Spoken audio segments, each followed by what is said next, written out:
Hello learners of class 11, welcome to the wonderful world of English language classroom. Today learners, we are doing the first lesson in our textbook, our class 11 textbook, Hornbill, the Kushwant Singh's autobiographical text, The Portrait of a Lady. Kushwant Singh describes his grandmother very lucidly and her actions, her life and his bond with her and the time, everything is he describes in a very exemplary manner. Let us move on to understand the text first, and before we move on to read the text and understand, let me introduce Yukta, a student like you, and you learners Yukta and me will do this lesson today. Hello everyone. Let us learn the objectives of the lesson. Let us set some objectives. Here are the objectives of this lesson, today's lesson, which Yukta will read out to you. Okay. So, learners, the objectives of the lesson are, at the end of this interaction, learners will be able to read the text, The Portrait of a Lady, with understanding and interpret ideas. Then deduce the meaning of words and phrases and use them for purposes. Fine. Learners, we have got two objectives for you. One is we read and understand the text, interpret the ideas, events and the language used, and also we pay special attention. We pay special attention to some of the words and phrases which Kushwant Singh uses to make it effective, interesting and create images in our minds. All right, learners, now we will listen to the next stage of their relationship. Kushwant Singh and his grandmother, they moved to the city because the parents had settled. So, Yes. now things change. Come on, let us see, listen to it. When my parents were comfortably settled in the city, they sent for us. That was a turning point in our friendship. Although we shared the same room, my grandmother no longer came to school with me. I used to go to an English school in a motor bus. There were no dogs in the streets and she took to feeding sparrows in the courtyard of our city house. As the years rolled by, we saw less of each other. For some time, she continued to wake me up and get me ready for school. When I came back, she would ask me what the teacher had taught me. Page number 5. I would tell her English words and little things of Western science and learning. The law of gravity, Archimedes' principle, the world being round, etc. This made her unhappy. She could not help me with my lessons. She did not believe in the things they taught at the English school and was distressed that there was no teaching about God and the scriptures. One day I announced that we were being given music lessons. She was very disturbed. To her, music had lewd associations. It was the monopoly of harlots and beggars and not meant for gentlefolk. She said nothing but her silence meant disapproval. She rarely talked to me after that. When I went up to university, I was given a room of my own. The common link of friendship was snapped. My grandmother accepted her seclusion with resignation. She rarely left her spinning wheel to talk to anyone.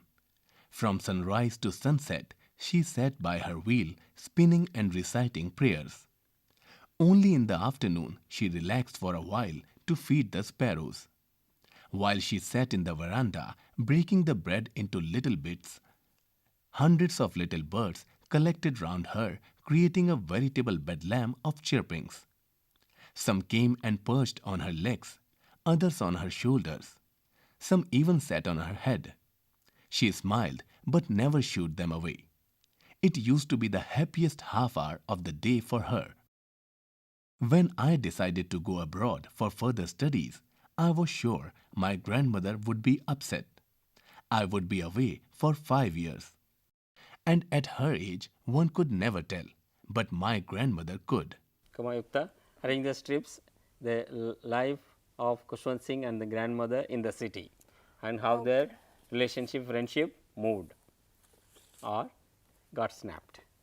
Okay. So when they moved to the city, the turning point in their friendship happened when they had moved to the city. Here. This one. Okay. Though they shared the same room, he was moving away from her. She did not accompany him to school. Okay, now she did not accompany him like before.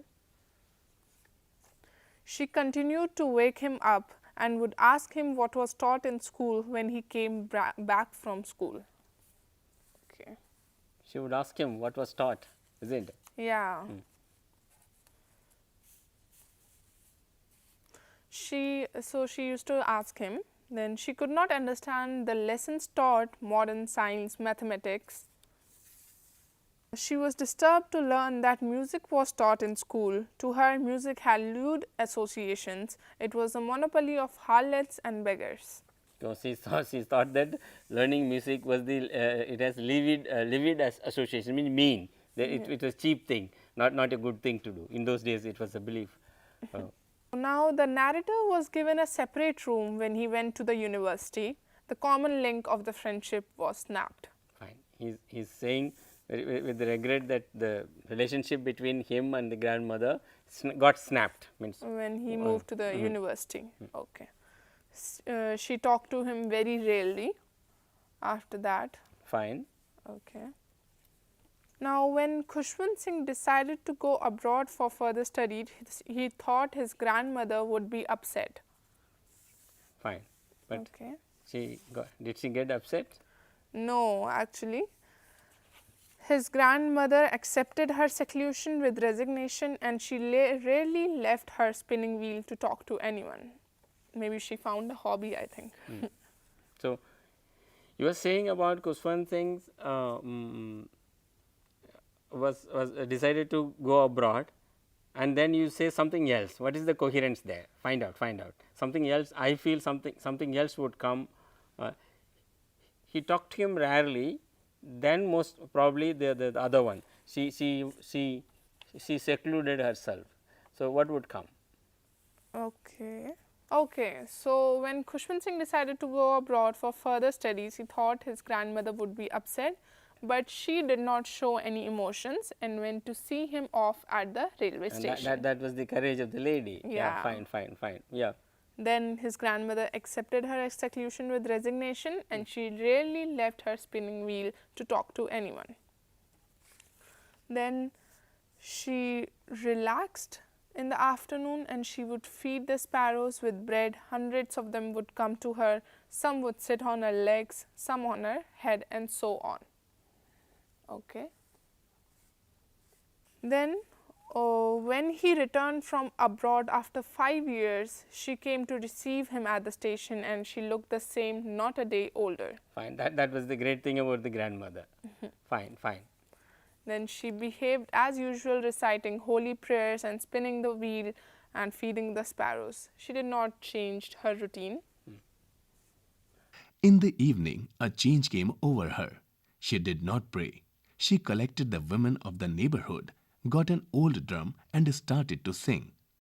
For several hours, she thumped the sagging skins of the dilapidated drum and sang of the homecoming of warriors. We had to persuade her to stop to avoid overstraining. That was the first time since I had known her that she did not pray. The next morning she was taken ill. It was a mild fever, and the doctor told us that it would go. But my grandmother thought differently. She told us that her end was near. She said that since only a few hours before the close of the last chapter of her life, she had omitted to pray, she was not going to waste any more time talking to us. We protested, but she ignored our protests. She lay peacefully in bed, praying and telling her beads. Even before we could suspect, her lips stopped moving and the rosary fell from her lifeless fingers. A peaceful pallor spread on her face, and we knew that she was dead. We lifted her off the bed and, as is customary, laid her on the ground and covered her with a red shroud. After a few hours of mourning, we left her alone to make arrangements for her funeral. In the evening, we went to her room with a crude stretcher to take her to be cremated. The sun was setting and had lit her room and veranda with a blaze of golden light. We stopped halfway in the courtyard. All over the veranda and in her room, right up to where she lay dead, and stiff wrapped in the red shroud, thousands of sparrows sat scattered on the floor. There was no chirping.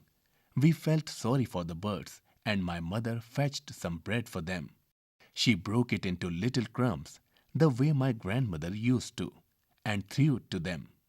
The sparrows took no notice of the bread. When we carried my grandmother's corpse off, they flew away quietly. Next morning, the sweeper swept the breadcrumbs into the dustbin. So, learners, Yukta, we have done the 2 or 3 stages which Kushwant Singh brings presents to us. Yes. Yukta, Kushwant Singh presents 3 stages which we have seen. First is the description of the grandmother, then their life in the village, then this life in the city. Now, Kushwant Singh comes back, then she did not show any difference for him, and she did not show any extra emotions. She was very fine as like a modern She woman. was continuing with her practices, her daily practice. But now grandmother passes away. So, how he describes it? Come on, learners, Yukta has the strips again. She is going to put them and read them out to us, so that we understand how the death of the grandmother is depicted by Kushwant Singh. Okay, so we will arrange them. The evening of the day he arrived, change came over her. She did not pray. That was the first time she never prayed. Okay. Yes. She collected the women of the neighborhood, started beating an old drum and started to sing. Fine. That was strange of her behavior. She has never done such thing, singing and beating the drum.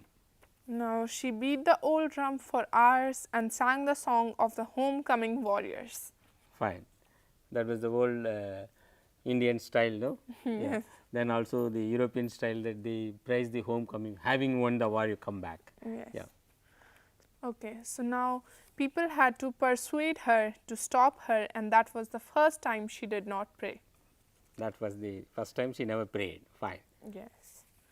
So next morning she was taken ill. It was only mild fever. She told them that her end was near. Yeah. She was able to sense that she was dying. Now when her body was kept on the floor of the house to be taken to the burial ground, thousands of sparrows sat scattered on the floor without making any chirping noise. So, she passed away. Then Kushwant Singh describes how the sparrows behaved. Yeah. Kushwant Singh's mother brought bread pieces for the sparrows and scattered them, but the sparrows did not eat at all. Fine. So, the sparrows understood, realized that the grandmother had passed away. Fine. Yes.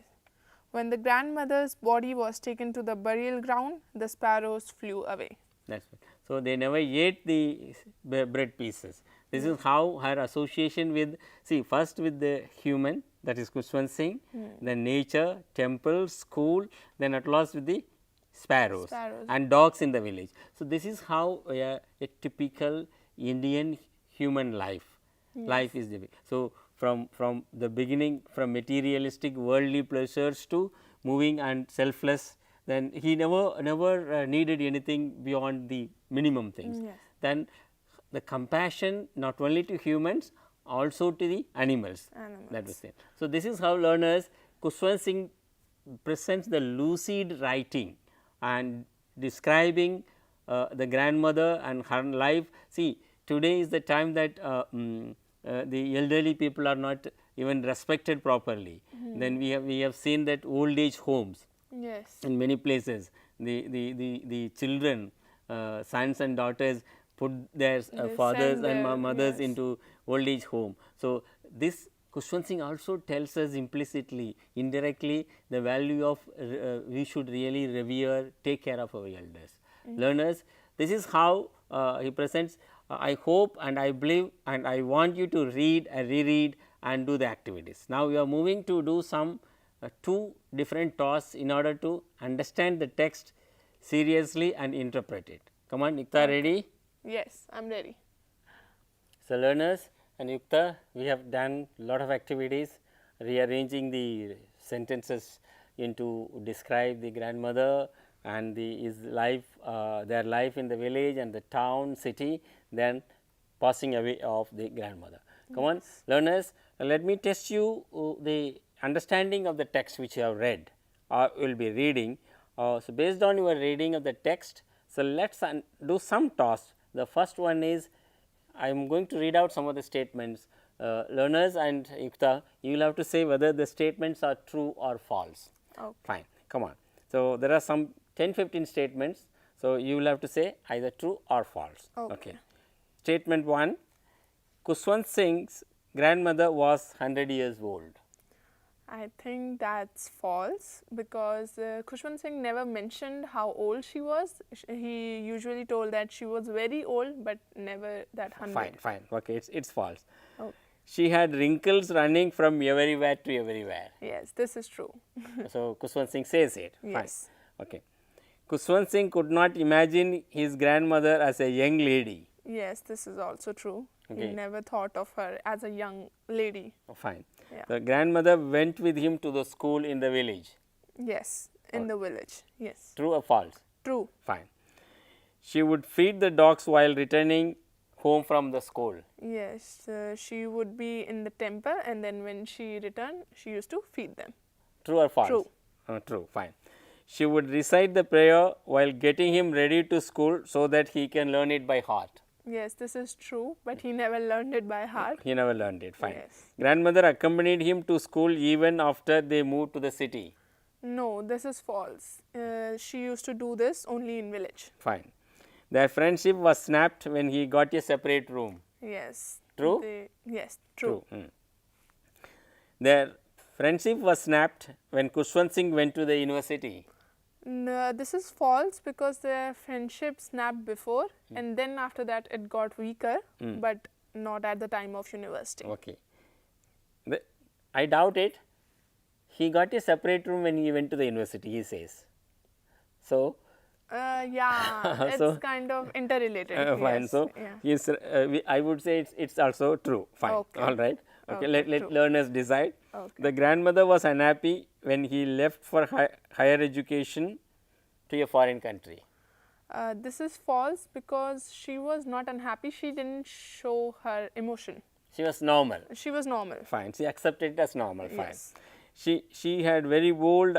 She grew very old, old and feeble when he returned from abroad after his studies.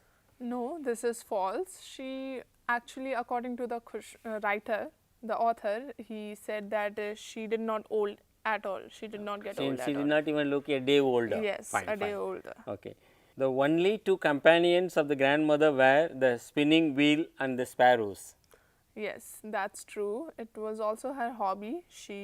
Yes, this She is fed true. them. Yeah, she fed them. She never spoke to anyone else. Yes, The grandmother accepted her seclusion with resignation. yes, this is true. She kept herself secluded, alone. Yes, The grandmother started beating the old drum on the day before her passing away. yes, this is true. When the author came back from foreign country, then she did this gesture. Okay. Grandmother told Kushwant Singh and others that her end was near. Yes, she already told everyone that even if that's a mild fever, she was not feeling well, and she said that her end is near. Fine. Okay. The last one. The day the grandmother passed away, the sparrows were sad and did not eat anything. Yes, this is true. Fine. It's true because even the Kushwant Singh mother gave them some spread bread and all. It never ate. Fine. So, 14th statement, Yukta, grandmother started beating the old drum on the day before her passing away. Yes, this is true. She beat the drum when her grandson arrived. So, she beat the drum. Yes, Okay. Grandmother told Kushwant Singh and others that her end was near. yes, this is true. Fine. The day grandmother passed away, the sparrows were sad and did not eat anything at all. Yes, this is true because they were mourning for the grandmother. Fine, it appeared, and the mother, Kushwant Singh's mother, gave them some bread, but they never ate. Yes. Come on, learners, these were the true or false statements. There were about 16. You must have got the general idea, understanding of the story based on your answers and Yukta's answers, and you read again and do it. Learners, the next task is multiple choice questions. Yukta, I will read out the question with 4 options. You will have to choose the best suitable option for that. Okay. Come on. The first one, whose portrait is described in the story? The portrait of a lady. Whose portrait is described in the story? The portrait of a lady. 1. Kushwant Singh's grandmother.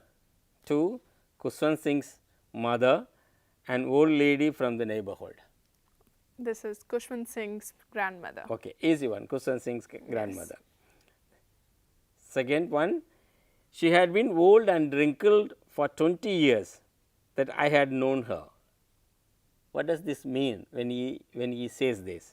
The options are, she did not grow at all. She did not grow at all. 1. She looked the same for a long time. She was young and has grown old now.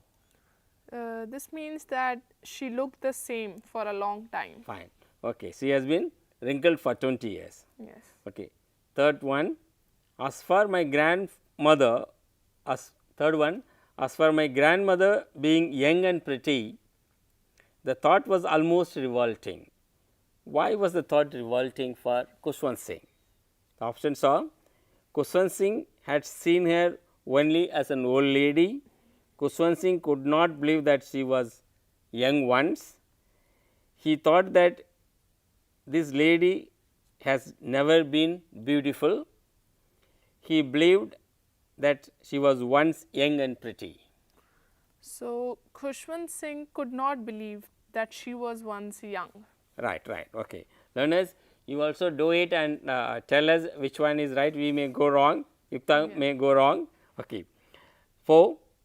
She was like the winter landscape in the mountains, an expanse of pure white serenity, breathing peace and contentment. What does an expanse of purity what does an expanse of pure white serenity mean here? 1. Complete calm and peace. 2. Whiteness symbolizes peace and calm. 3. Grandmother symbolizes peace and fulfillment. I think this is whiteness symbolizes peace and calm. Fine, all right. Fifth one, that was a turning point in our friendship. What was the turning point? Okay. 1. Moving of the narrator and the grandmother to the city, the change in the friendship of the narrator and the grandmother stopped talking to him, narrator's father decided to send him to England. Okay, so this is, I think everyone knows, moving of the narrator and the grandmother to the city. So, that was the turning point.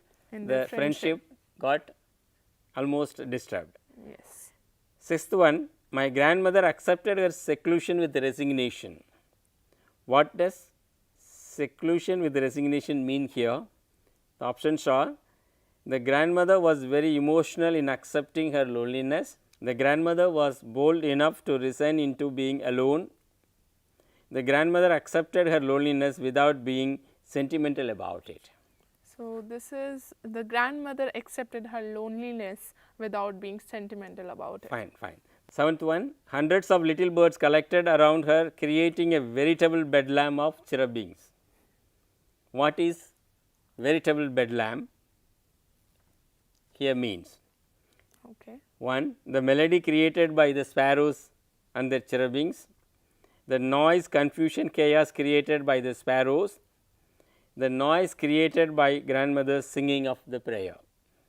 This is the noise, confusion and chaos created by the sparrows. Okay. Learners and Yukta, let me also tell you the word bedlam. We call it bedlam beggars.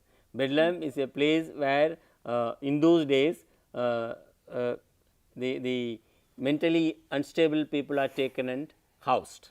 So, sometimes when some chaotic situation, lots of noises, commotion take place, we call it why is this bedlam?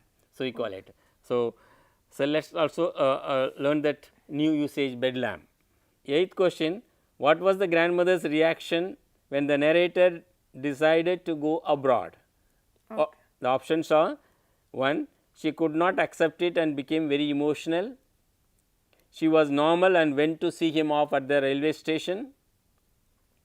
She was very happy that the grandson was going abroad for studies. Okay, so this is she was normal and went to see him off.